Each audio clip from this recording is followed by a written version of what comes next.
Hey, what's going on, everyone, and welcome back to my YouTube channel. Let's talk about another one that was controversial last year. You know, that's kind of my theme this week, is I'm going to kind of look at some of the films that I've missed from last year that have caused a lot of controversy online, whether people hating it or loving it, and just kind of give you my 2 cents on it. And so I've done Don't Look Up so far, so if you want to check out the review, it's on my channel. But for this one, I'm going to concentrate on Matrix Resurrections. So yeah, there's a lot to discuss, so buckle up. So, you know, this one is obviously the 4th one in the Matrix franchise, and this one tells the story of Neo returning to a world of 2 realities, one everyday life and the other what lies behind it. To find out if his reality is a construct, to truly know himself, Mr. Anderson will have to choose to follow the white rabbit once more. So, I'm going to be completely honest with you guys. I was looking forward to this movie, but I wasn't like super excited about it. Now, the wife and I we watched 1 through 3 before number 4. So, because she had never seen them, she wanted to see 4, so I hadn't seen them in a long time, so it made perfect sense to me. I love the first one. First one's great. It lays the groundwork for this wonderful science fiction mystery of like what's real and what's not, and you know, what is the Matrix all about, and you know, what's in our minds, and like what's a dream, and all that stuff, and red pill, blue pill, iconic fight sequences, iconic one-liners, Keanu Reeves, for crying out loud. It's an iconic movie. And rewatching it, especially for 1999, it holds up, and I love it. Especially with the special effects and everything, it's good stuff. Matrix Reloaded, I didn't think it was that bad. You know, when I watched it as a kid, obviously I was 13 when it came out. So I was just more concerned with like the action sequences and like the gunplay and everything because teenage boy.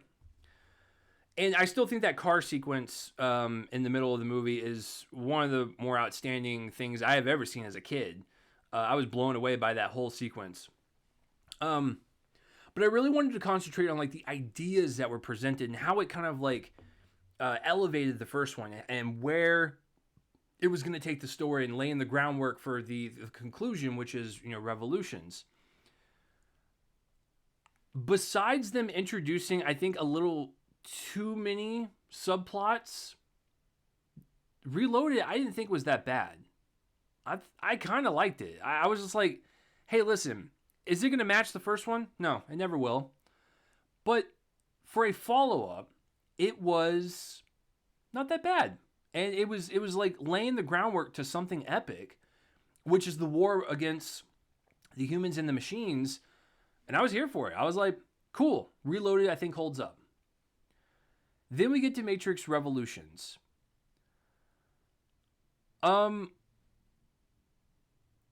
It kind of falls flat. I don't think the war between the humans and the machines had as much impact as the movie made it out to be. Like, it made it seem like it was this like epic, like once in a lifetime type of thing.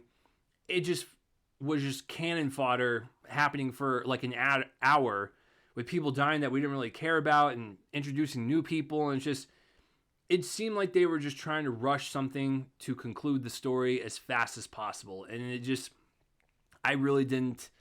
It didn't really affect me that much. And also what really bothered me is when they get to when they go back to the real world or the Matrix, everyone's super powered. It's just like Superman fighting Superman at that point, and it doesn't really have any emotional weight to it. So it's just, you know, 2 powerful beings fighting one another, with Neo and Agent Smith, and it's just like there's no stakes there.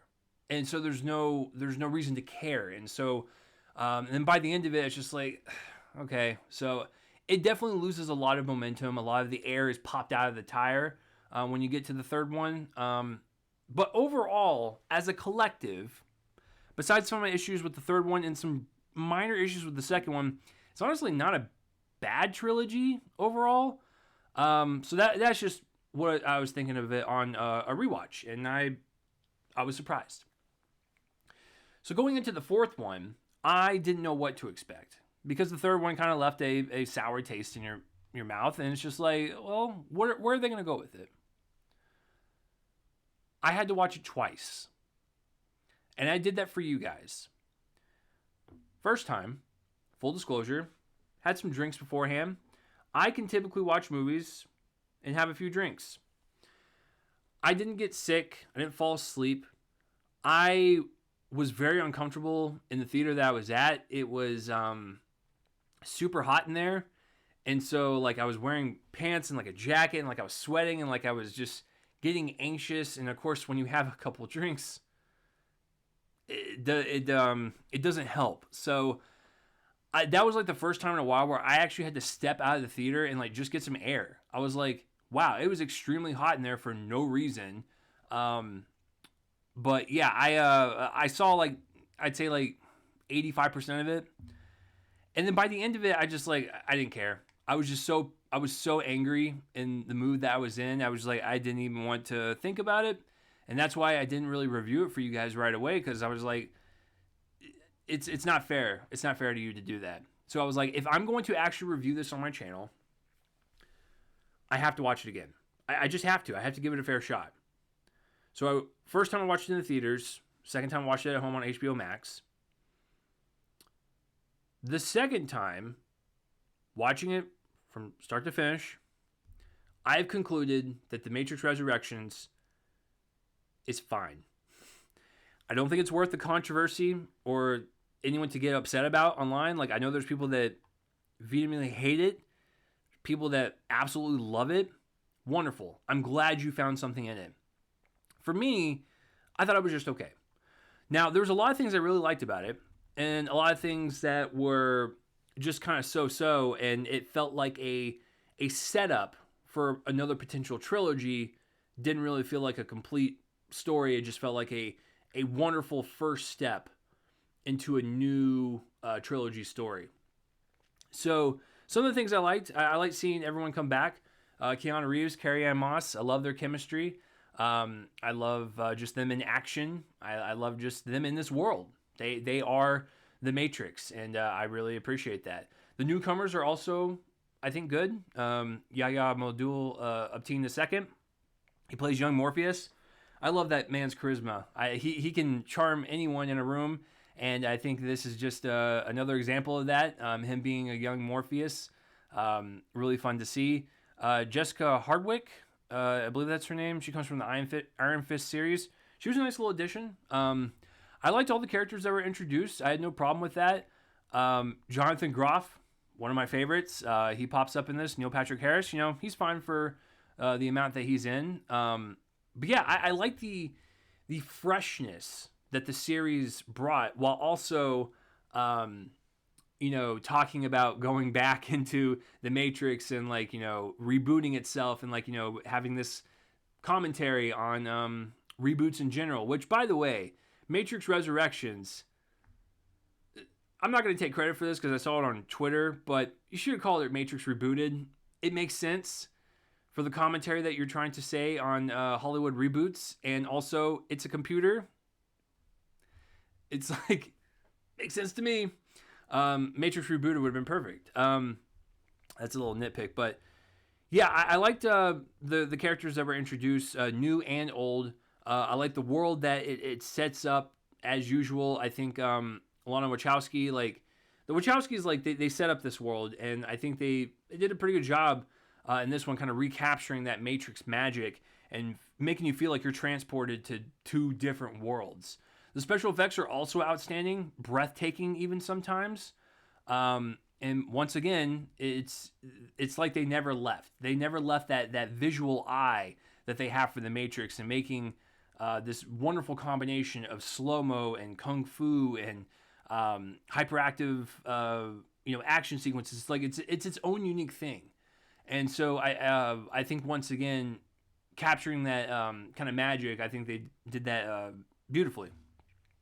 I think my issues with the film, which make it just kind of neutral for me, is that there's a lot of ideas that are introduced, and a lot of concepts that are introduced. I for instance, I love the kind of portal that they have going from worlds, going in between worlds through mirrors. That's cool. Nice little addition. Don't really explain anything further than that. they bring up many concepts once again about, what it means to be alive, and, what does it mean to feel, and, all that stuff. And that's the other thing, is that these movies have always been about romance. These movies have always been about love and feeling and knowing what it means to be human. And it's not all about computers and code. It's like there's something more to life than that. It's what we feel on the inside, and like that's what makes us human. That's what drives us in our society. That's the whole point of this franchise. And they touch upon that once again. But I think there was just a lot of things that were kind of introduced, or a lot of things that were slightly brought up, or maybe like laid down in terms of blueprint to further discuss and explain in future movies, when the future of this movie was kind of unknown, So I appreciate the boldness. The Wachowskis have always been bold. But, and oh yeah, by the way, it's just one of the Wachowskis this time. It's not both of them. But yeah, I think they relied heavily on setting up a lot of things for a future story, when this was just kind of unknown, and we didn't know if this was going to be successful or not. So I think that would be my biggest issue with it. But yeah, I after the second time, I kind of just realized that the movie's just fine, and I don't know if that's worse than saying I hate it or love it, because I'm just kind of neutral with it. But I didn't really think there's like that much to like get upset about. A lot of people are complaining about the fourth wall breaking, if you will, them making fun of themselves and Warner Brothers, and The Matrix is a game, and like we got to make a fourth one. It's like, yes, was some of that stuff annoying? Sure, but like that was like 10-15 minutes in the beginning of the movie, and that's about it.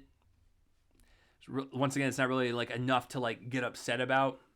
So I don't know. A lot of thoughts all over the place, but I think, yeah, I'm just gonna kind of land in the middle with it. So let me know though down below what you think of the Matrix Resurrections. First of all, should it have been called Matrix Rebooted? I think it probably should have. Let me know down below whether you loved it or hated it, and I will let you know why. Like, especially like if you loved it, like please like let me understand. I've never been like the biggest Matrix fan. Like, oh my god, it's like one of my favorite movies ever. Like the first one is awesome, and then like sequel was good. Third one kind of poo-poos out a little bit. But I'm not like some hardcore fan. Show me that you're a hardcore fan. Show me why you loved Matrix 4. I would like to know your perspective on it. I really would like to understand. So yes, let me know down below what you thought of the Matrix Resurrections, and that will do it for this review. I'm Chase Lee, and tune in next time for whatever I review next. I will see you guys later.